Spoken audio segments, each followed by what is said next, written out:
the typical food from Medellin. Yes. Hello, teacher. Hello, everyone.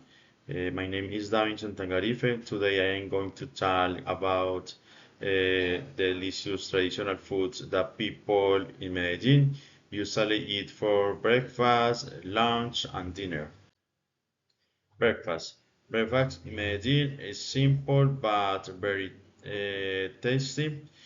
People usually eat arepa with butter or cheese, eggs, and drink coffee or chocolate. Some families enjoy the calentado paisa, made with rice and beans from the day before, yes, and cheese. Lunch. Lunch is the main meal of the day in Medellin.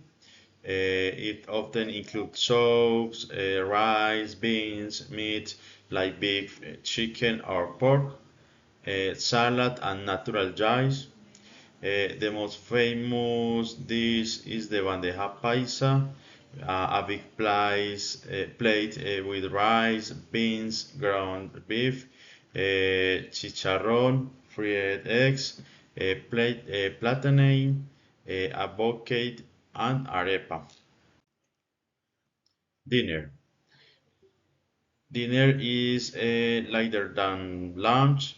People often eat arepa with chips, bread with hot chocolate, or a small soup. Sometimes they have empanadas, buñuelos, or tamales in the evening. Drinks and desserts. The typical drinks in Medellin include agua panela, coffee, and chocolate. The popular desserts are natilla, buñuelos, arroz con leche, and brevas with arequipe. Thank you. Conclusion. The traditional food of Medellin is full of flavor and culture. It represents the warm and friendly spirit of the people from Antioquia. Sharing food is a special way for families to spend time together. Thank you for listening. Bye bye.